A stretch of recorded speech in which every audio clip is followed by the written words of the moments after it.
This video is sponsored by BuyMode Shopping app. Bharathidasan இவர் ஒரு தமிழ் இந்திய எழுத்தாளர்.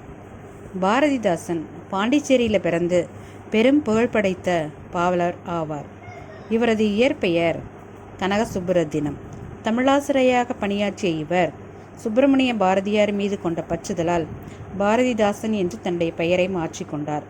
தன்னுடைய எழுச்சிமிக்க எழுத்துக்களால் புரட்சி கவிஞர் என்றும் பாவேந்தர் என்றும் அழைக்கப்படுகின்றார். குயில் என்னும் ஒரு திங்கள் இதழை இவர் நடத்தி வந்தார்.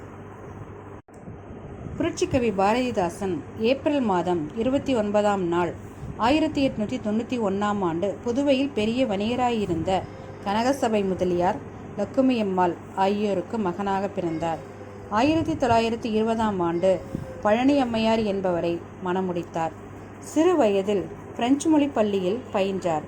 எனினும் இவர் தமிழ் மொழியில் இருந்த ஆர்வம் காரணமாக தமிழ் பள்ளியில் பயின்ற காலமே அதிகம். தன்னுடைய 16வது வயதிலேயே கல்வே கல்லூரியில் சேர்ந்தார்.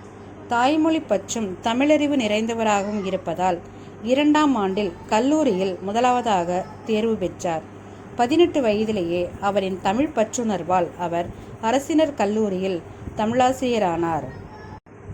இசை உணர்வும் நல்லெண்ணமும் கொண்ட இவர் சிறு வயதிலேயே சிறு சிறு பாடல்களை எழுதி தனது தோழர்களுக்கு பாடி காட்டுவார். தன்னுடைய நண்பர்கள் முன்னால் பாடு என்று பாரதி கூற பாரதிதாசன் எங்கெங்கு காணினும் சக்தியரா என ஆரம்பித்து 2 பாடல்களை பாடினார். இவரின் முதல் பாடல் பாரதியாராலேயே ஸ்ரீ சுப்பிரமணிய கவிதாய் மண்டலத்தை சார்ந்த கனக சுப்புரத்தினம் எழுதியது என்று எழுதி சுதேசமித்திரன் இதழுக்கு இவர் அனுப்பினார்.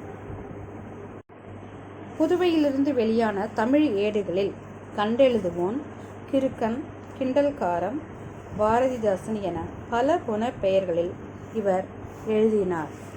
பெரியாரின் தீவிர தொண்டராக பாரதிதாசன் விளங்கினார்.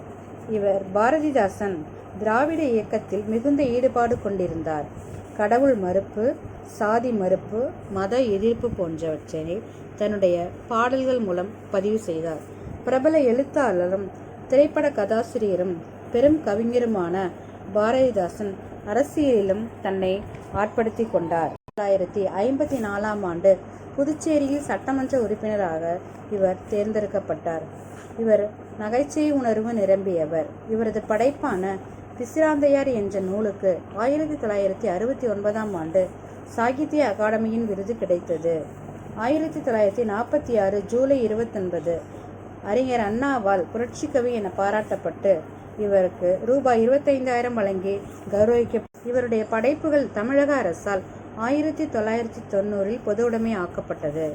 தாய்மொழியான தமிழ் மீது இவர் மிகுந்த பற்று கொண்டவராக இருந்த பாரதிதாசன் மானசீக குருவாக சுப்பிரமணிய பாரதியாரை கருதினார். இவர் எழுதிய புகழ்பெற்ற சில வரிகள்: எங்கள் திருநாட்டில் எங்கள் நல்லாட்சியே, புதியதோர் உலகம் செய்வோம், கெட்ட போரிடும் உலகத்தை வேரோடு சாய்ப்போம், தமிழுக்கும் அமுதென்று பேர், அந்த தமிழின்ப தமிழங்கள் உயிருக்கு நேர் என்பதாகும். பாரதிதாசனுடைய பாடல்கள், படைப்புகள் மதுரை திட்டத்தில் இன்றும் இருக்கின்றது. படைப்புகள் பல அவர் வாழ்ந்த பொழுதும் மறைவிற்கு பின்னரும் நூல் வடிவம் பெற்றுள்ளன. பாரதிதாசன் ஏப்ரல் மாதம் 21ஆம் நாள் 1964 அன்று காலமானார். Thank you friends. இதுவே பாரதிதாசனுடைய வாழ்க்கை வரலாறு.